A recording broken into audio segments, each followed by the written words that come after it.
Hey guys, Richard at Riding Room here doing my latest review. This is one I meant to do a while ago, kept putting it off, and then recently actually rewatched the entire series when I got ill with COVID a few weeks ago. So yeah, perfect timing to finally get this review done. This is South Park Season 5, and yeah, I did actually rewatch every one of these episodes with the exception of, which one was it? Oh yeah, Terrence Phillip Behind the Blow. I just couldn't be bothered. I didn't really feel like I watched like all of these in 2 days, so yeah, I don't know, maybe in 1 day. I didn't really watch all. I felt like 13 was enough, but yeah, plus that's the week's episode. Yeah, but on to it. So South Park Season 5, maybe spoilers for like other South Park episodes, but I'll try and avoid them, really just focus on this season. And maybe just before, but not really too much after, because there's a lot of newer, which I haven't seen. Hell, I haven't seen those 2 future COVID episodes, whatever they called them after the original pandemic and vaccination specials. But I've seen the new series, which is annoying those aren't available in England yet. Oh well. Okay, so yeah, quite bright because of the amazing Easter weekend weather, although I doubt this will be up anywhere near now. We'll be way into the future, but that's why it's so bright. I'm just kind of blocked it in my latest Star Wars book where I can. Destiny's Way, New Journal of 14.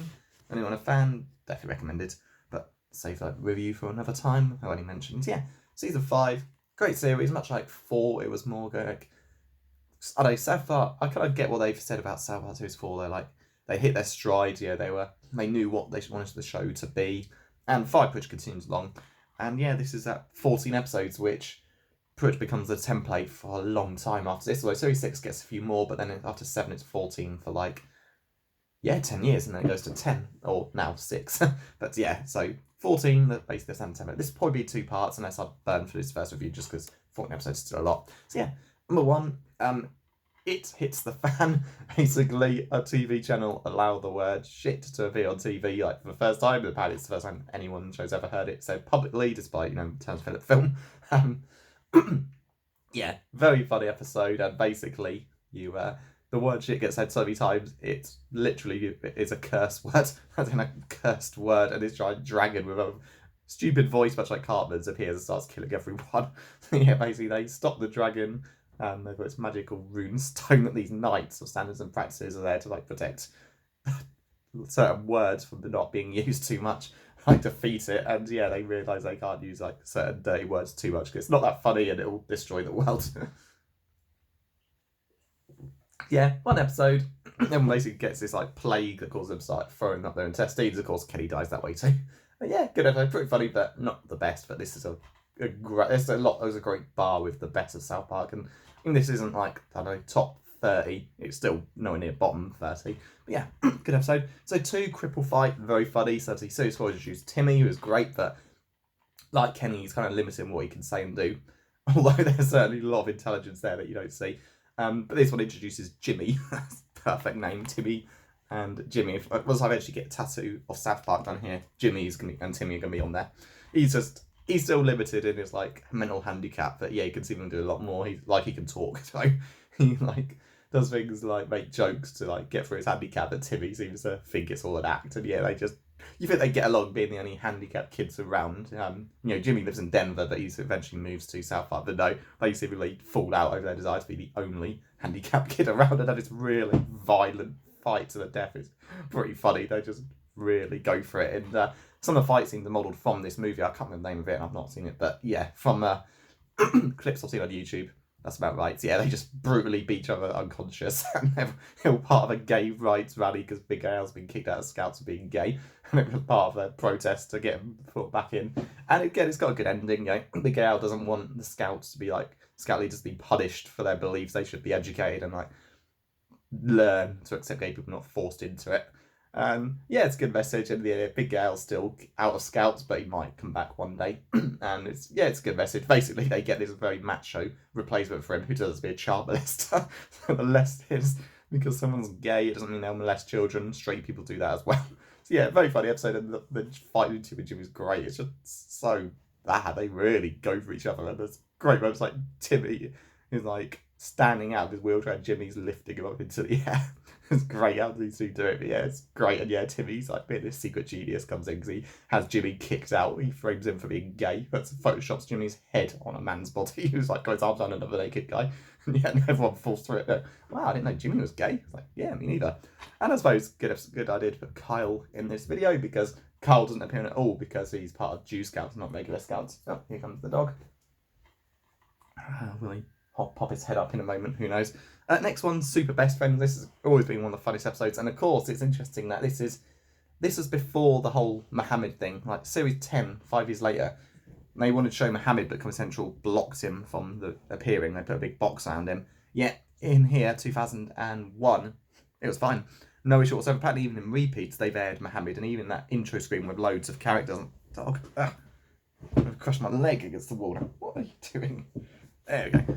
Yeah, they have him appear there. So it's interesting that an episode aired in 01 could show Muhammad, and even on repeats they could show him, but they can't show him in 2006 or 2010. Yeah, really bizarre. But what you do. But yeah, it's great. So basically, the Super Best Friends, like Jesus and all these other religious leaders, they're all superheroes. It's like the Justice League. And yeah, it's pretty funny. Basically, David Blaine is trying to take over the world and making this new religion, which is suspiciously like Scientology. It's called Blaintology. And David Blaine's got actual magic powers and everyone worships him. And in the course, in the end, it's all about the money. People have to pay to join his religion. It's not as on, as a Scientology, but it's pretty close. And yeah, they commit a mass suicide in order to demand tax-exempt status. Cartman's completely brainwashed. All the kids have to have their heads shaved as part of their initiation. So everyone looks exactly the same, except for Cartman. And the women get their heads shaved as well. It's pretty funny. Yeah, very good episode. It's great how like all the religious leaders are friends and like superheroes. And yeah, they've people can't get along, but the leaders can. And yeah, just David Blaine is a great guy. Just he's constantly going twah at the end of everything he says as well. Brilliant stuff. No reason at all. Just one of Matt Trey's friends did it a lot. So yeah, very good episode. Absolutely worth rewatching. And Terence Phillip Scott Tenorman Must Die. Now this is one of the best episodes ever, and for good reason. It's like Cartman's bad, but here it's just become pure evil. But then Cartman becomes pure evil out of his like losing repeatedly. Basically, this kid called Scott Tenorman keeps getting one over on Cartman over and over and over again. He's just constantly like tricking him and beating him like with things like he does. And in the end, yeah, Cartman wins by having Scott Tenorman's parents killed and turned into chili. It's so terrible and it's just so damn funny. And then Radiohead show up because Matt and Dre don't like a lot of actors, but they love singers, and yeah, they show up just to insult Scott Tenorman for being a crybaby when he's crying over his parents having been killed. Yeah, very funny episode. Absolutely like deserving of like best episode of all time, which a lot of people would say. But not so much this one. Terence Phillip Behind the Below.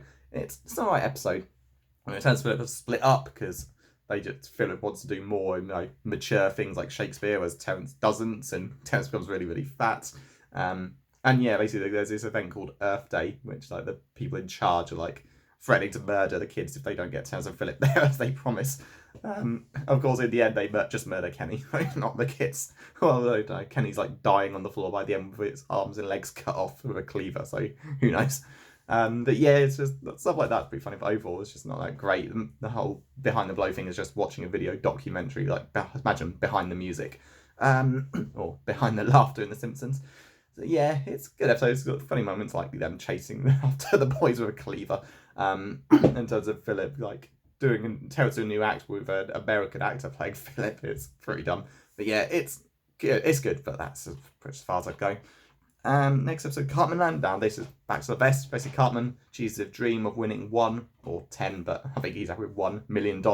His grandma leaves him $1 million in the will. Of course, Cartman doesn't do anything good with the money, doesn't give it away to good causes. He spends on himself, buys a theme park, which is just for him. No one else will be allowed in. North Park Funland turns into Cartman Land, and Cartman's seen as this genius because he's not letting people in, therefore driving up the demand. And yeah, Kyle basically hates it and wants to die. Kyle gets this hemorrhoid, and because Kyle's like enraged that Cartman can get $1 million and not even like become a better person from it. Cartman doesn't deserve that money and gets it, and he is now being treated as like this world financial genius because of his not letting people in business strategy. No, Cartman isn't caring about any of that. He just wants a free part for himself, and he's only letting people in when he needs the money, like when he has to pay for security guards. So yeah, very funny. And Kyle is like that, like loses his faith in God completely. But in the end, it's all's well that ends well. Cartman loses all his money. Naturally, Kenny's killed in the park, and the family sue him for like $500,000. Cartman thinks that Kenny dies all the time, so How does Cartman know that? Is it because he's got Kenny's eyes from that Succubus episode, or is it just the joke? Like Jay Leno in like non-canon mini episodes said the same thing, so he's just probably just there for the joke, but it still makes you wonder. And yeah, Cartman, of course, because he's like now having to run the park as a business, but doesn't bother to keep tax records or anything, gets like the IRS take another $500,000 off him, because yeah, he basically sells his park back for the original $1 million, not realizing it's worth much more now. And yeah, he's been sued by the IRS and is like still owes thousands more and can't pay him. So yeah, it ends with Cartman having lost everything and also wanting to die, and Kyle then like rediscovers the will to live. So yeah, pretty funny watching Cartman like get what he deserves. He gets $1 million, goes together, and loses it all by the end, and is really miserable. So yeah, very funny episode, and definitely worth it. It's just watching. You'd think maybe Cartman would become a bit better. Nope, he's still a terrible person, but even when he's got everything he'd want. And yeah, it's quite funny watching Cartman having this theme park just for him, and gradually things break down and needs more staff, and yeah, it becomes a business. No way around it.